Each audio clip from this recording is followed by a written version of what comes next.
Hi friends, welcome to Karthik Kanaka blogs. ఈరోజు video వచ్చేసి దొండకాయ కర్రీ ఎలా చేయాలో చూద్దాం. దొండకాయ కావాల్సిన దొండకాయలు, చిన్న మీడియం సైజ్ ఉల్లిపాయ ముక్కలు ఇలా ముక్కలు కోసుకోవాలి. దొండకాయలు కూడా ఇలా ముక్కలు కోసుకోవాలి. మనం ఇందులోకి కారం ప్రిపేర్ చేసుకోవడానికి పచ్చిమిరపకాయలు, కొత్తిమీర, అల్లం, వెల్లుల్లి, కొంచెం జీలకర్ర, కొంచెం ఉప్పు వేసి కారం పట్టుకోవాలండి మిక్సీ. అలాగే కొంచెం పసుపు కూడా వేసి మిక్సీ పట్టుకుందాం. అలాగే టమాటా చారు కూడా ప్రిపేర్ చేస్తున్నానండి. టమాటాలు, ఒక చిన్న సైజు ఇంత సైజు చింతపండు, అల్లం, వెల్లుల్లి, తాలింపు వేసుకోవడానికి పోపు దినుసులు, పసుపు, కరివేపాకు. ఇప్పుడు పొయ్యి మీద స్టవ్ మీద బాండీ వెలిగించుకోవాలండి. దాంట్లో ఒక 2 స్పూన్స్ ఆయిల్ వేసుకోవాలి.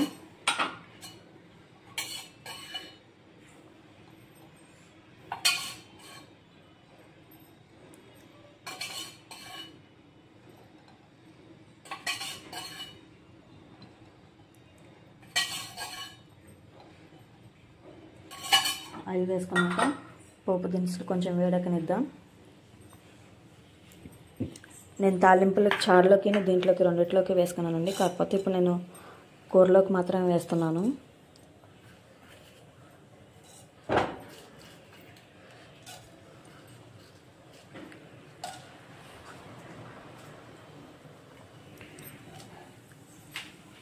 ఇది కొంచెం వేగాలి.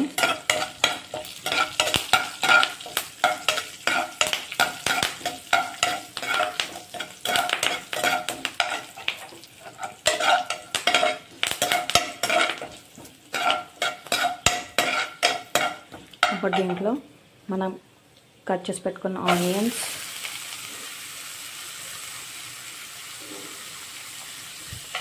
అలాగే కొంచెం పసుపు, కొంచెం సాల్ట్ వేయాలండి ఆనియన్స్ మగ్గటానికి. మనం ఆల్రెడీ పేస్ట్ చేసుకోవడానికి మిక్సీ జార్లో కొంచెం సాల్ట్ వేసుకున్నాం కదా, అందుకని నేను కొంచెమే వేసుకుంటున్నాను. దీన్ని ఒక 2 మినిట్స్ ఉల్లిపాయ మగ్గనిద్దాము. అలాగే ఇప్పుడు చారు చేసుకుందాం. స్టవ్ వెలిగించుకుందాం. స్టవ్ వెలిగించుకొని 2 స్పూన్స్ ఆయిల్ వేసుకోవాలి.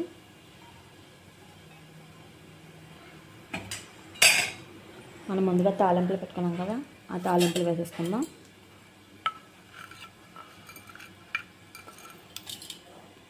తాలింపు, కరివేపాకు, ఇది 2 నిమిషాలు వేగనివ్వాలి.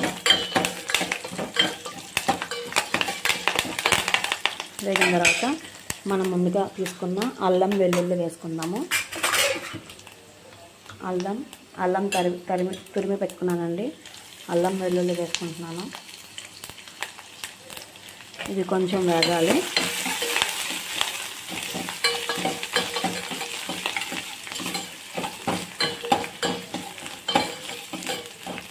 వేగిన తర్వాత ఒక హాఫ్ ఈ సైజు చింతపండు అండి, చింతపండు, అలాగే 2 టమాటాలు వేసుకుంటున్నాను.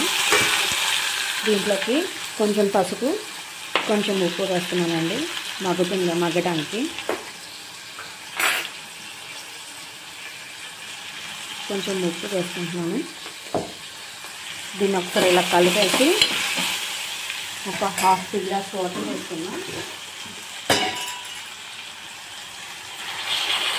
హాఫ్ గ్లాస్ వాటర్ వేసి ఫుల్గా మగ్గనిద్దాము. ఇది పేస్ట్ లాగా అయిపోయిందండి. మూత పట్టేసి మగ్గనిద్దాం. ఇప్పుడు కర్రీలోకి ఉల్లిపాయ మగ్గింది కొంచెం లైట్గా. ఇప్పుడు మనం ముందుగా తరిగి పెట్టుకున్న దొండకాయలు వేసుకుందాం.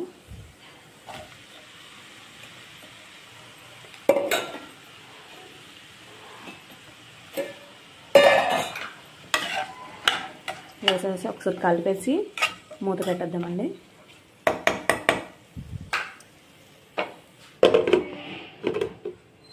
కలుపుతాము. ఇంకా ఉడకాలండి, ఇంకా టైం పడుతుంది, దొండకాయ కదా, ఉడకాలి. మూత పెట్టేద్దాం. చారు చూద్దాము. ఇలా మెత్తగా పేస్ట్ అయిపోవాలి.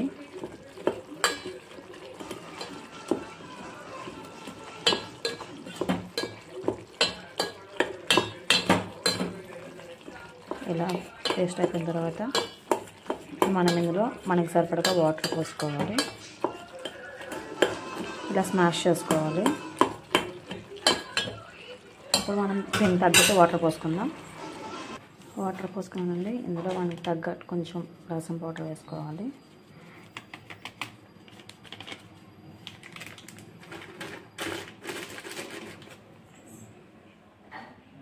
అలాగే కొంచెం మిరియాల పొడి,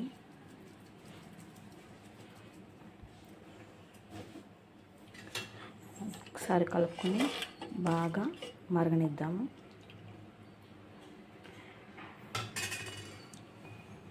చారు మరిగిపోతుంది.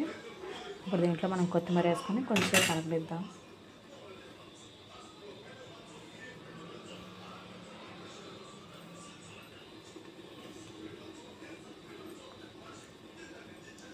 కూర చూసుకుందాము.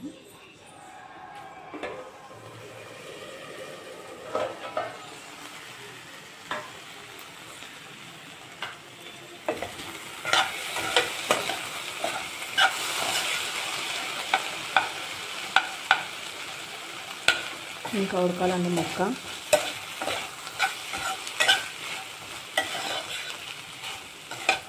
ఇంకా 5 minutes ఉడకాలి ముక్క. ఇంకా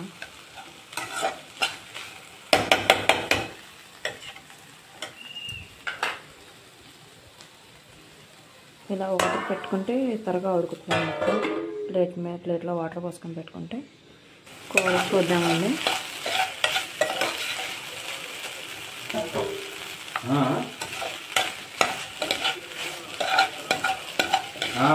పర్లా బ్యాండ్ తీస్తారు.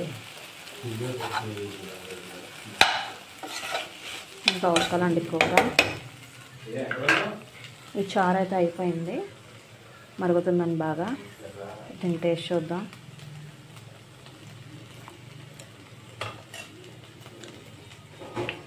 కొంచెం లైట్ సాల్ట్ పట్టుద్ది. కాబట్టి స్టవ్ ఆఫ్ చేసి మూత పెట్టేస్తున్నాను. కూర మగ్గిపోయిందండి. ఇప్పుడు దీన్ని మనం సరిపడగా కారం వేసుకుందాం.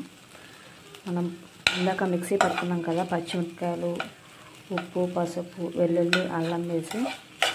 కాంటే మీరు కొబ్బరి కూడా వేసుకోవచ్చండి. నా దగ్గర కొబ్బరి ప్రెజెంట్ అవైలబుల్గా లేదు, అందుకని కొబ్బరి వేయట్లేదు. కొబ్బరి కూడా మిక్సీ పట్టుకొని వేసేసుకోవచ్చు. ఇదిగోండి మిక్సీ పట్టుకున్నాం పేస్ట్, దాన్ని కొంచెం వేస్తున్నానండి. దీనికి తగ్గట్టుగా ఇది ఇందులో వేసి కలిపేసుకోవటమే.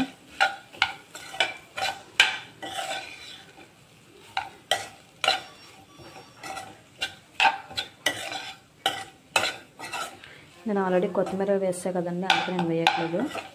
కావాలంటే మీరు వేసుకోవచ్చు.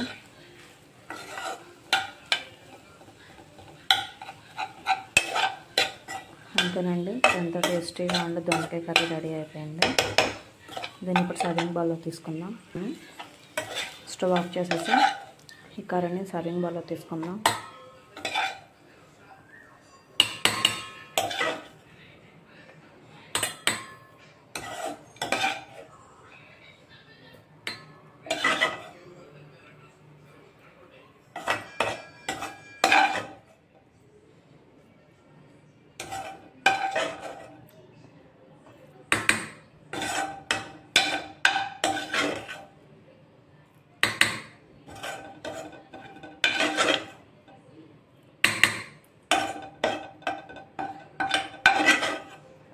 కర్రీ రెడీ అయిపోయిందండి. ఎంతో టేస్టీగా ఉండే దొండకాయ కర్రీ రెడీ అండి.